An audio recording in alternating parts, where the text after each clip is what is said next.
Welcome, guys, to the third episode of Imperfect Environmentalists. And we have so many new faces and super excited to begin the session. So, we'll just do a quick round of introductions, like just your name and where you're from and what do you do. I'm Dhruv, I'm from Austin, I'm an urban designer. Um, yeah, You're who here wants to? with us? Sorry, I couldn't hear I'm you. an urban designer. You're an urban designer. Okay. Why don't you? Uh, me next. Yeah. I am Kruti. I am from the UK. I am in the UK right now, in the University of Bath, and I am studying my MSc in Sustainability and Management. And I used to be an architect, but Nice. not anymore. Yeah. Shweta. Hi, I'm Shweta. I'm currently in New York. I'm a renewable energy planner. So excited to be part of the third episode. Nice. Yeah. Aditi. Hi everyone, I'm Aditi and I'm currently in Houston. I work as a sustainability specialist and yeah, excited for this episode. Okay, go for it. Yeah. Hey everybody, I'm Nitya and I'm currently in Austin and I am an architectural designer and so excited for this episode. Uh, Hello everyone, I'm Naveen. I'm currently pursuing my Master of Architecture at University of Illinois Urbana-Champaign. With Master of Architecture is my degree and building performance is my concentration. Awesome, great. So, just for as a disclaimer for today's episode, so today we are going to be talking about green businesses and investments. And just a small disclaimer that let's try and be very mindful of our time here. Like we have to cover so much, so let's try and keep our responses maybe under 2 minutes. And we have four Okay. key topics to discuss under this. So let's try not to use any acronyms which lay people can't understand, and let's just be mindful of our time. So yeah, what are green businesses according to any one of you, whoever wants to go ahead, and why are they important? So yeah, whoever wants to start. From what I have been working with, they are generally enterprises that have minimal or negative impact on global or local environment, community, society, and the economy. Um, They operate in a manner that is environmentally sustainable. Um, they adopt and promote practices that reduce pollution and waste, conserve energy and natural resources, and use sustainable materials for their overall business strategy. They typically align their operations with principles that align with sustainability, uh, meaning that they consider long term impacts. Mm, Of their activities on the planet and work towards preserving those natural resources and reducing carbon emissions through the work that they do. Their major focus has always been, I suppose, social responsibility, economic regional growth, fair treatment of employees, inclusivity, supporting local communities and businesses in this practice. Um, so that's what I believe green businesses are. I can quickly add on to that. I think Shweta covered pretty much all of the main topics and she described it very well. But from what I see, the three main things that she mentioned: environment, social, and economic. A lot of green businesses that look into their environmental impact, they have an assessment done, or um, s- they basically, like she said, are mindful about the resources they're using and their impact. But those three things that she mentioned come under the ESG report: environment, social governance. So all those three, and looking into all those three specific topics and kind of putting it under a report every year. Some companies also have sustainability reports, from what I've observed. So these are also things that can add on to the other things that the business or the enterprise is looking into. So I would like to add, or I would like to like tell my own definition about, I mean, tell my own definition of what I think a green business is. I would consider a green business as something that kind of includes sustainability at the get-go, or is open to including sustainability in their core, core principles or core business models and business strategies, rather than having like an ESG as an add-on. I feel like now a lot of businesses are getting, um, or they are, I mean, ESG reports are mandated for a lot of businesses. But for me, green businesses are, yeah, basically what they include it in their core strategies. So, yeah. Yeah. And I kind of agree with all of you, whatever you guys have said. But yeah, personally, for me also, like I think green businesses are something where their purpose and their main mission is towards environmental and sustainability and like to combat climate change.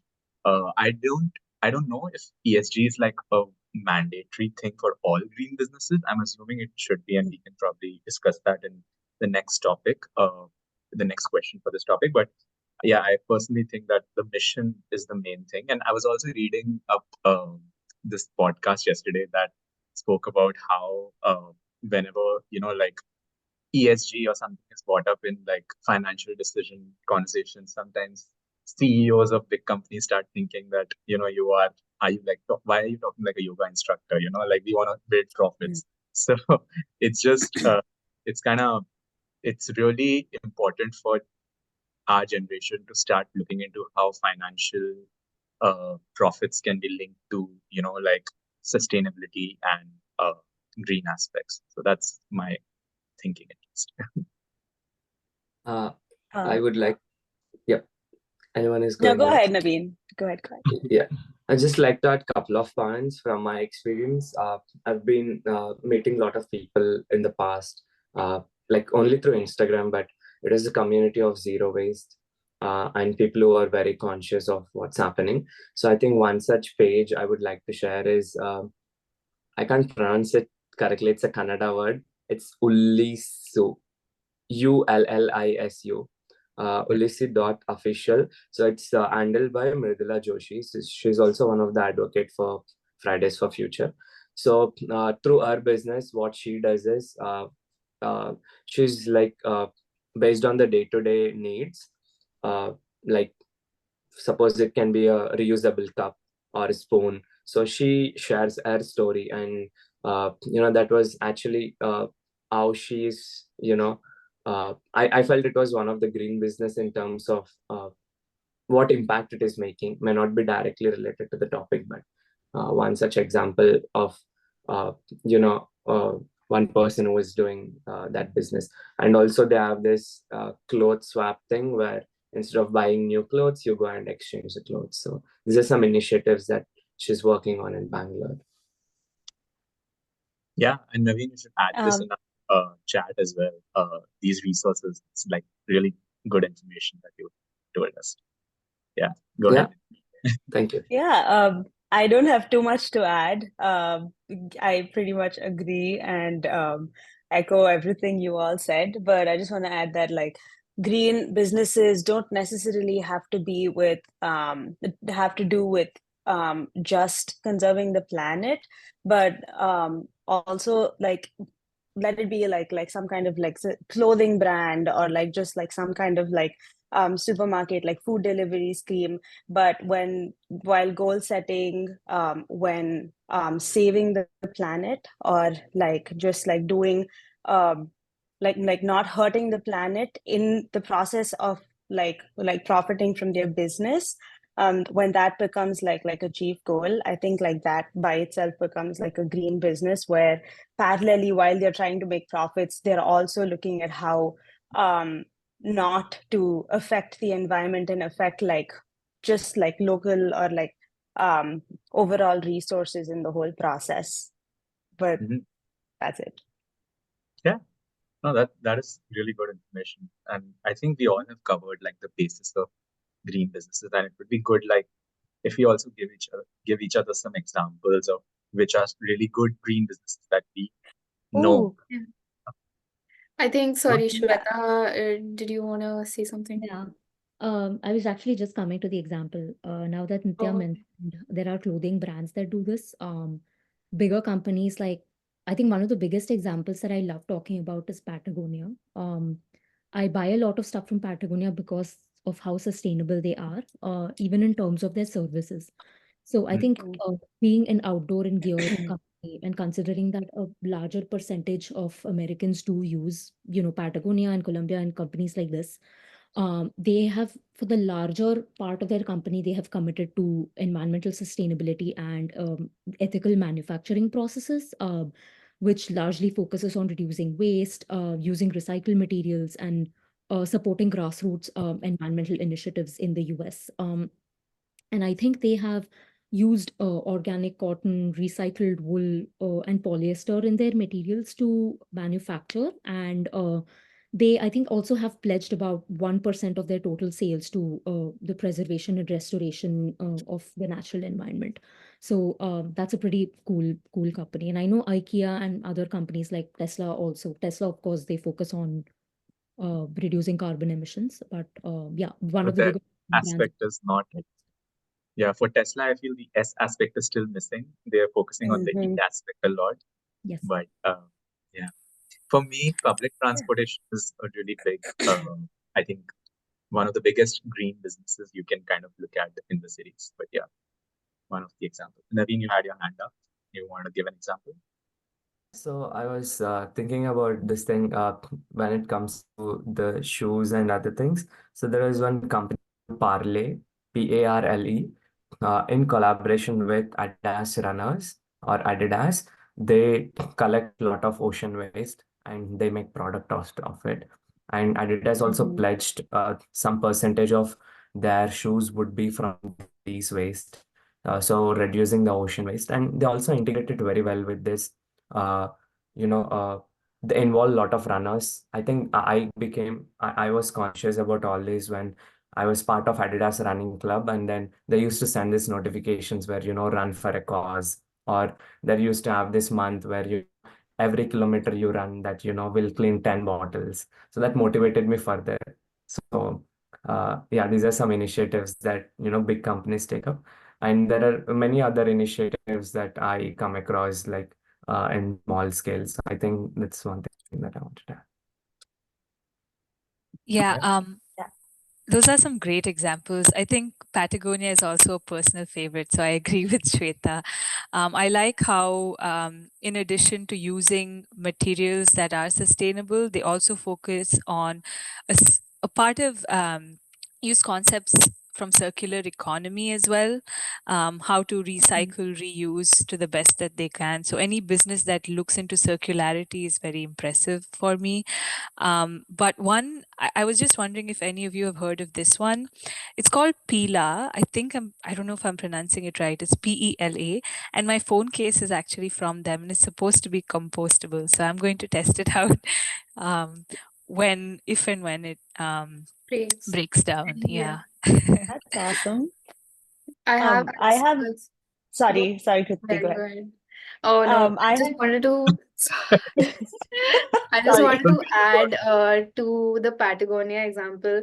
Uh, I don't know. I haven't actually researched about Patagonia a lot, but I know this example of their marketing where they were marketing a jacket and they were like, "Don't buy this jacket," basically. Like that's what their marketing was. Just don't buy this jacket, and like what they were trying to say, basically the messaging was that buy it only if you actually really need it. But then it became so popular that a lot of people bought it. So I think it went against what they were trying to do. And actually, in our marketing lectures, it's very, I don't know, it's stated as a gimmick, like an example of gimmick, or like, oh, you can, something like greenwashing or whatever. But I did like, from if you guys really trust it, I might have to really look into it again. Yeah, sorry, Nitya, go ahead.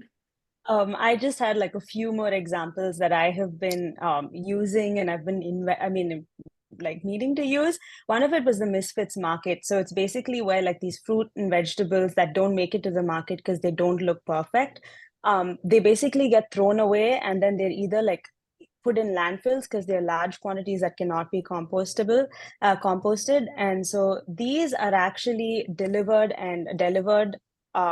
when you add to the basket and stuff, but it's also like transported in a very sustainable way where they divide. And I think this is all over the United States. I'm not too sure, but I know it's very active in Texas, where they divide like each county and they deliver to a particular county on a particular day of the week, just so they reduce like carbon emissions and stuff like that.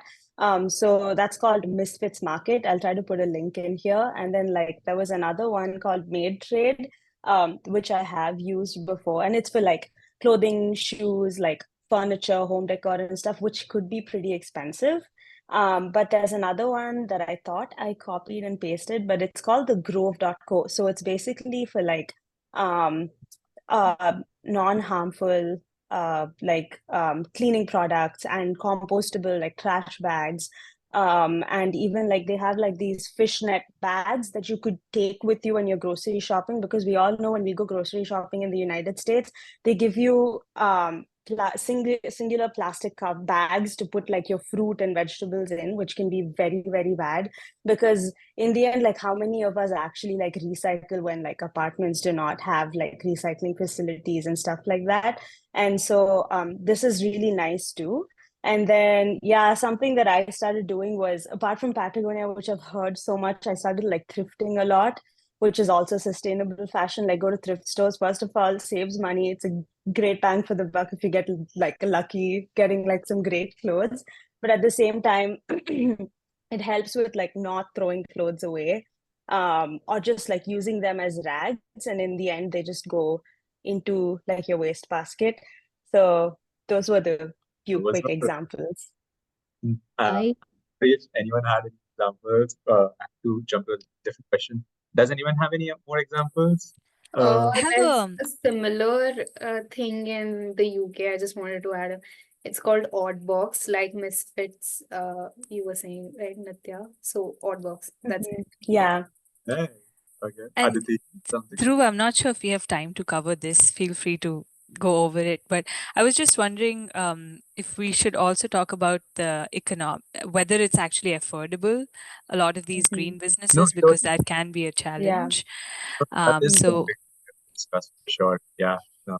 I wanted to get on the aspect of what are the criteria a green business need to comply with in order to be even termed a green business. So I personally know that these most of these businesses are B Corp certified, which is certification given by B Labs Global, which basically means that their main purpose or like everything complies with the ESG aspects, and uh, the more companies get B Corp certified, the better it is for the environment also. So just wanted your thoughts on that. And then, yeah, these were great examples.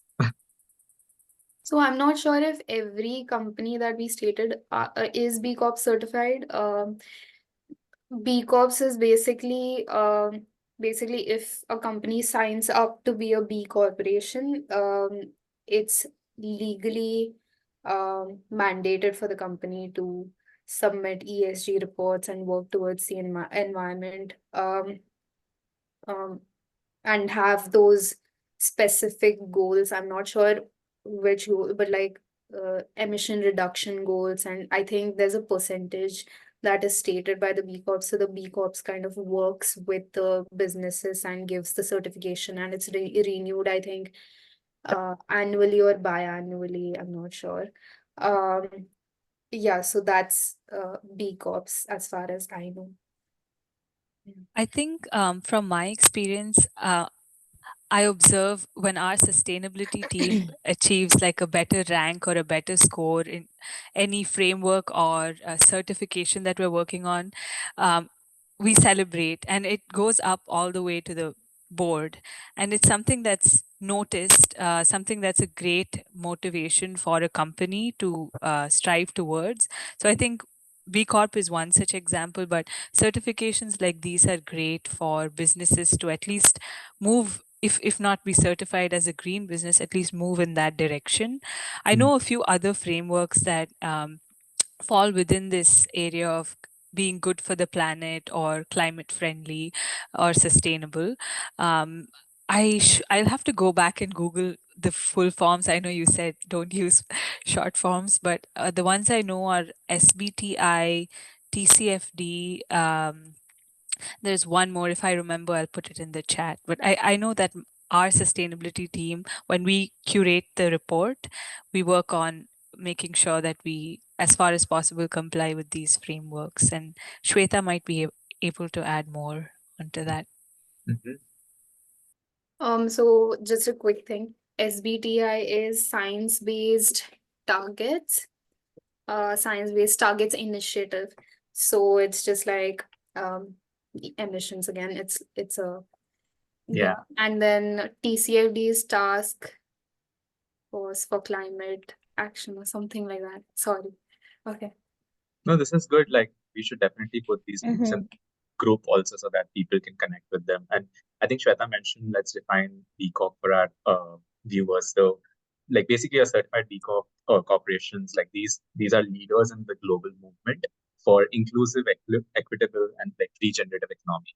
Now, though these are a little bit vague terms, but in layman terms, like these are companies whose core purpose and mission is towards sustainability and climate impact. So yeah, Shweta, do you want to add something on this? I was just, this conversation is excellent because it just got me thinking about the different set of criterias that organizations need to have, especially those who are transitioning from the fossil fuel industry into the green economy. I think, yeah, some of the criterias are, looking into emission reduction, water conservation, social responsibility, community engagement, stewardships, having sustainable supply chain, networking with other green businesses who exist. Some of the minority women-owned businesses, which is the MWBEs, and maybe even the SDVOBs, which is the veteran-owned businesses. So I think these are, and of course, it also includes transparency and reporting and how transparent they are in their emission reductions and, being open about environmental impacts, sustainability efforts.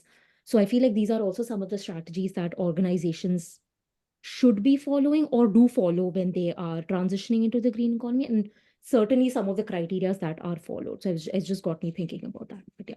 Yeah. Oh, and education too. And I want to quickly add on to what Shweta said.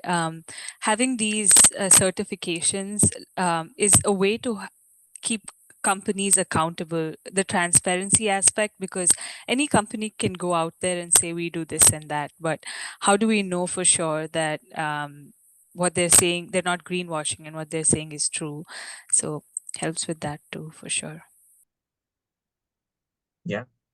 I think Nitya and Naveen might relate to this, but in architecture, we have LEED certification, which is for green buildings. And, like, I think most big companies in the US, like, for example, mine, it's necessary for all the architects to be LEED certified and urban designers also.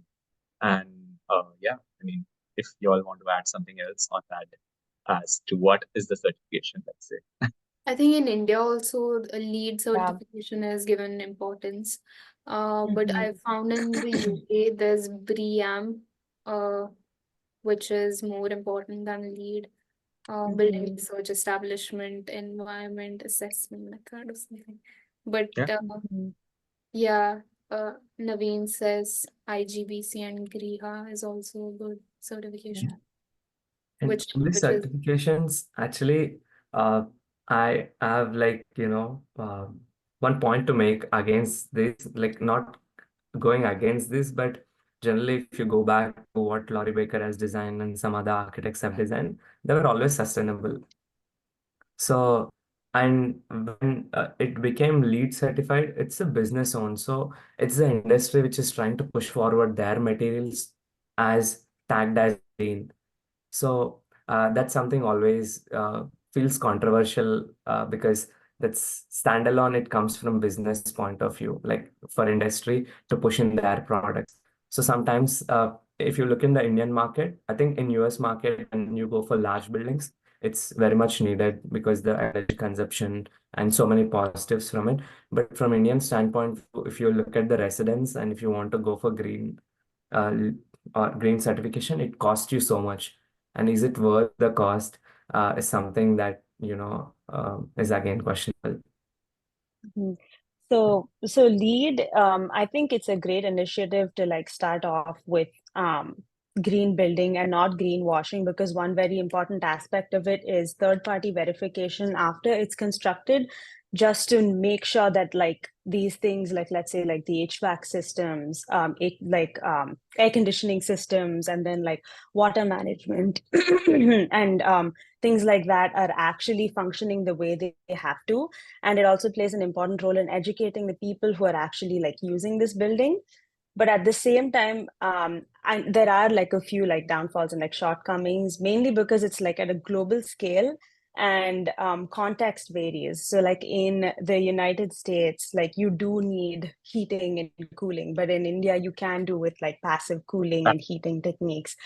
I think like, and likewise with like Australia and like just like Europe, like every country has its own like context, has its own materials that could do better. And right now systems like LEED, and then there's well AP, which is to do with like the indoor environment and human comfort and things. They have like the certain criteria called the innovation criteria, where when buildings or like designs use like an innovative technique to like offset carbon, or like reduce like emissions, or to like have to have like renewable energies or resources on site, then they're given certain points, but it's still at like a very low percentage. Yeah. So I think like if these global associations also had national associations that kind of like tweaked rules, kind of like how like building codes work in Wording each state. Yeah, so like if they did that, I think it would definitely be better. And so that's why I think like a lot of people kind of like term LEAD to be greenwashing sometimes in certain situations. Which is why in the United States we have Living Building Challenge. I think that's like globally, but you have like Living Building Challenge, which is supposed to be a little more like rigid in its rules, and which actually seem to be like more successful, and similar to like the what Naveen said with like Griha and stuff like that for like India.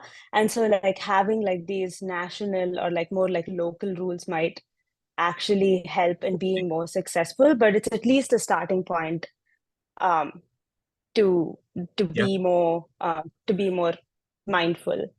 And that's really good because that brings us to our next question, like, which is about how do we make these green businesses push more towards affordability? I think Aditi and Naveen, like all of you all raised really good points.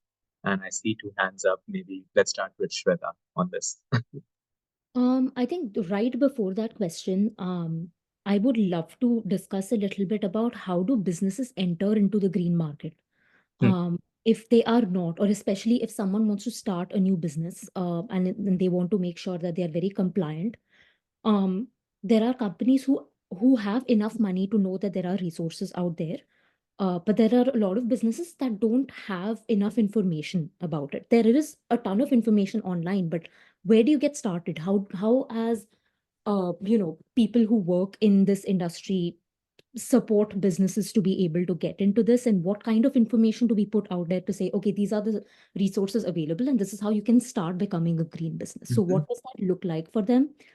Is the best way to begin is to be part of networking, or what kind of resources and strategies do you guys think is important if a business is supposed to be out there as a green business? For example, Dhruv, like what do you think would be Oh, a yeah, good? absolutely. I think, and that's a good point. Like, I think this was kind of our last question, but we can cover this as the flow of the conversation. So it's a good thing. But yeah, that's a good thing because like LinkedIn, for example, has so many groups like green jobs groups, and it's not just like they're not just like for job seekers, but they're also for just connecting and applying those technologies in our own businesses, which we are working towards in our own industries.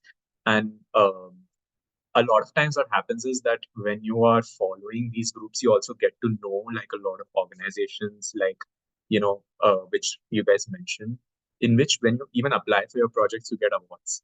And that's a great way to get in the entire green economy, and it's a good way to also see where your impact is happening.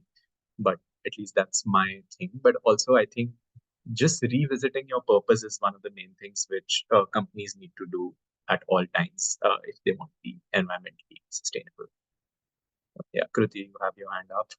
Go for it. So to answer Shweta's question, um, you guys know about the business model canvas?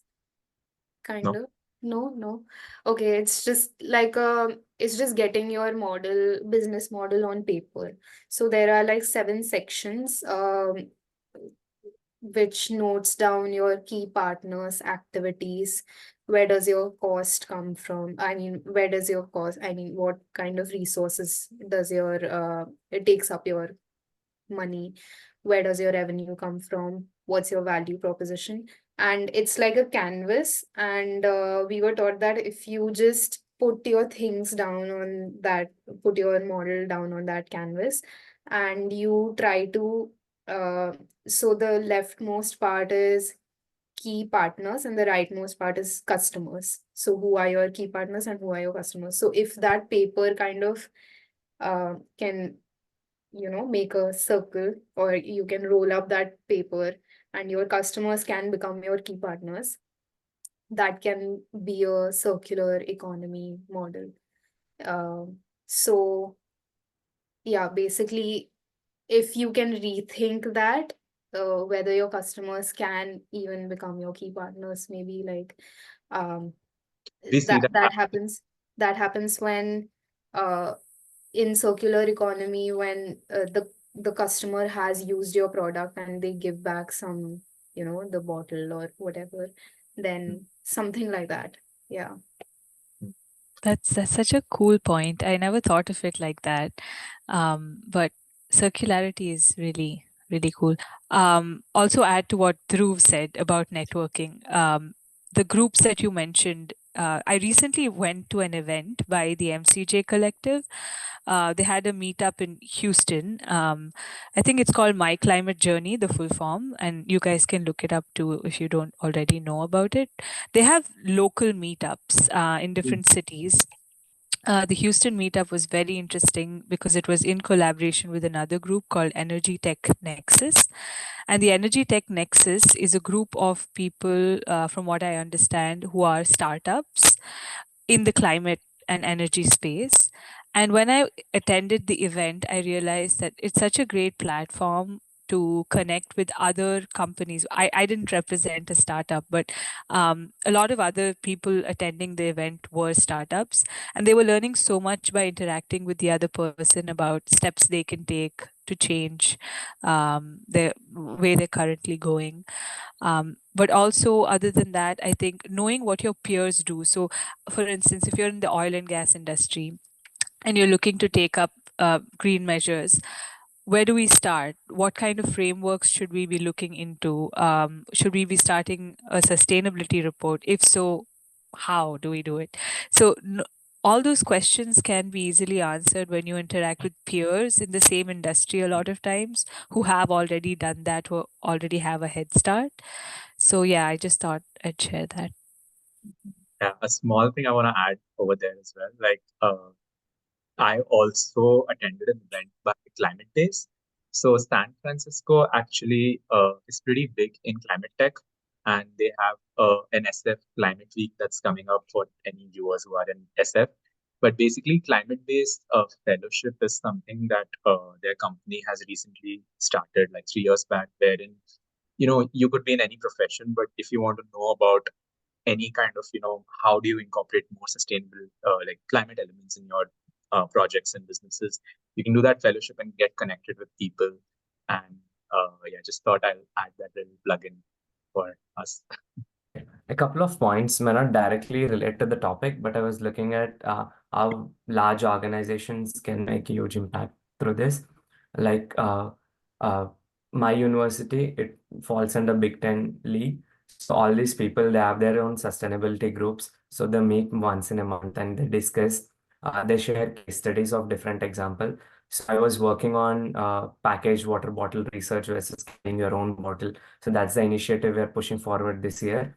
So we had a lot of inputs from different organizations, and we did a lot of study. With Michigan University did it in 2010, around that area. So I mean, all these resources were very useful to speak to those universities which already made that change.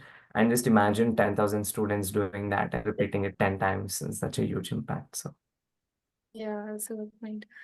For me, I actually had a question for everyone, just like a small question, uh, which is in my mind. So, are green businesses intrinsically like local? Should they be intrinsically local, or can they be scaled up?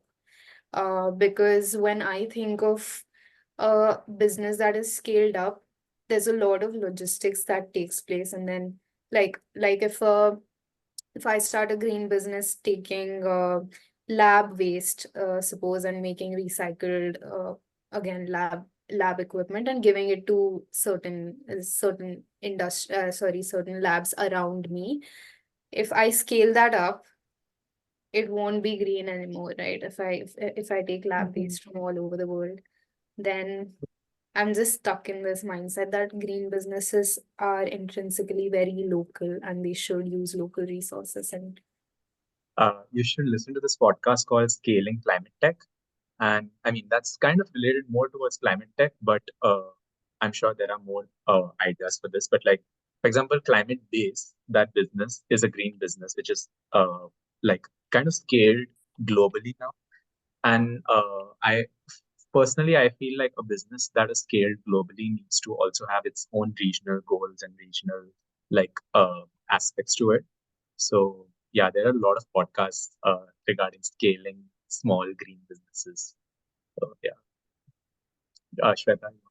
Yeah, so that's a great point you brought up, Kriti, because usually green businesses are in two parts. One can be local, depending on the type of business that you have and the kind of impact that you're looking to make. And the second one is definitely called a scaled up green business. The local ones that we talk about are usually, community focused, have a direct impact, and are more flexible and adaptable. And I think when you talk about scaling up a green business is largely about, of course, a broader impact, the kind of regions that you want to have an impact on, the economies of that scaling and how much money is being invested in this, the innovation and the influence that you have on those kind of impacts.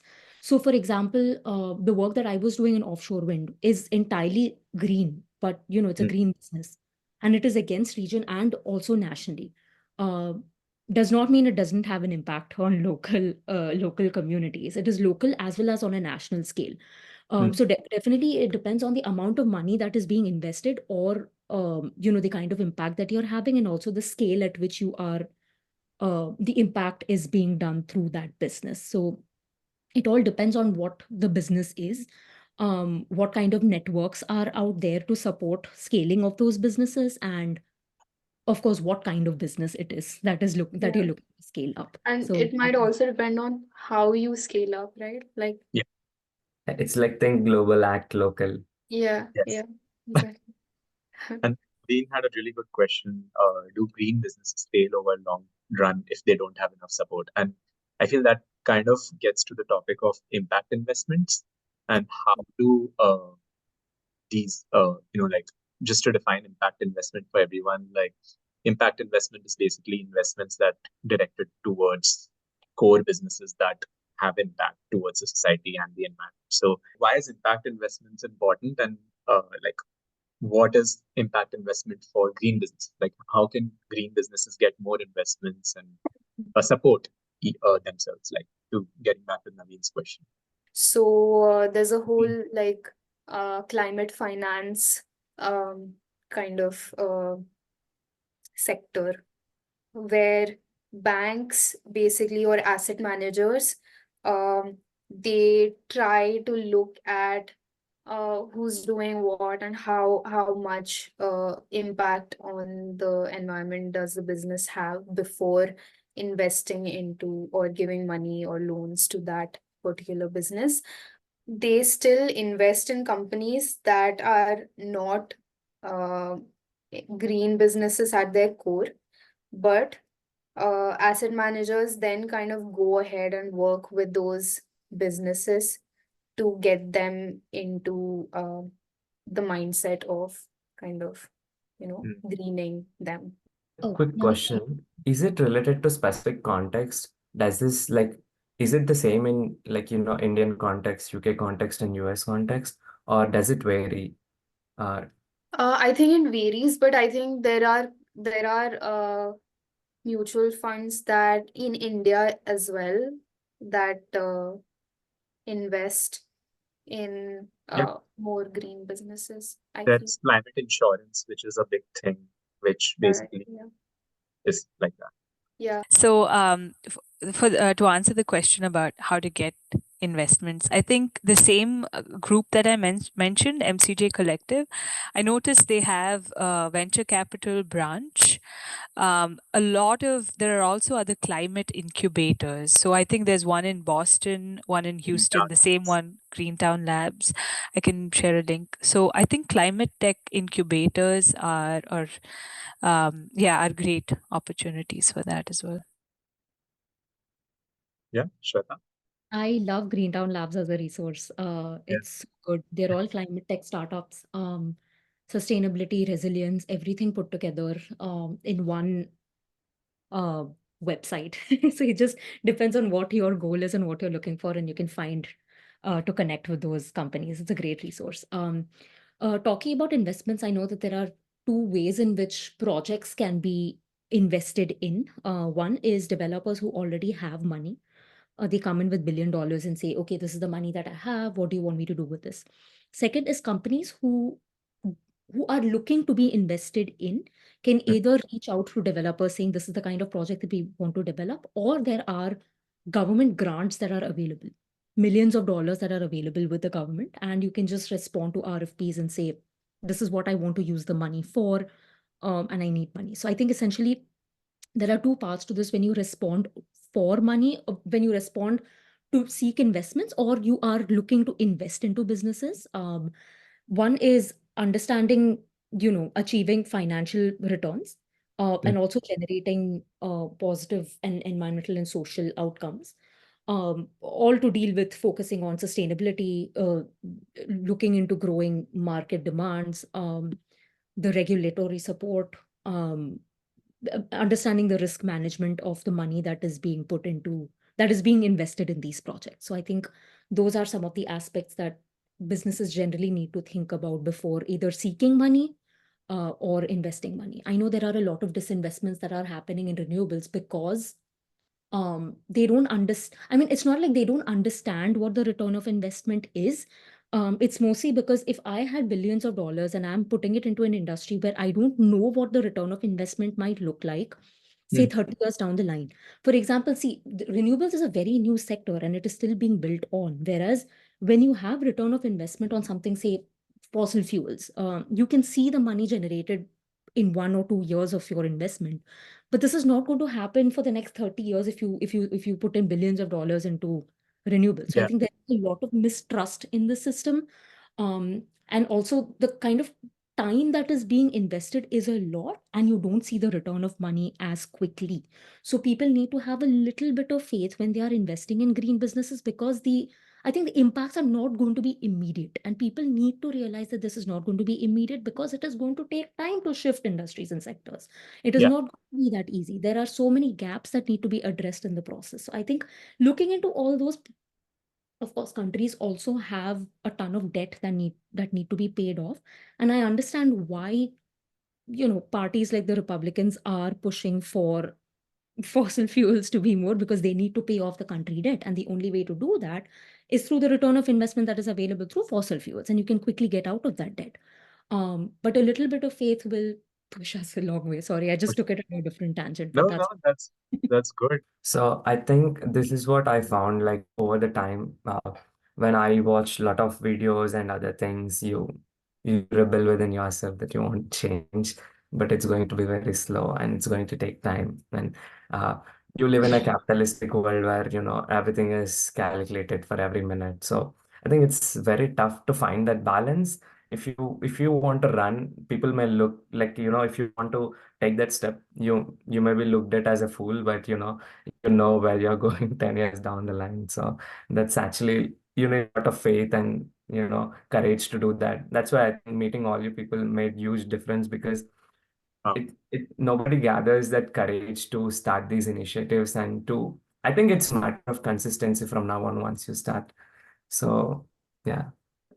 It's for imperfect environmentalists, just like a backstory. We have kind of come up with like 3 to 4 purposes for yes, the imperfect environmentalists. So I just wanted to kind of go through those purpose-based yes, questions. I think actually just one question that is kind of relevant, because we have, so the purposes, merit and imperfection, and the larger goal to save the planet, which we have already, I think, covered in how green businesses are imperfect, and like even the bigger already existing businesses can enter the green space.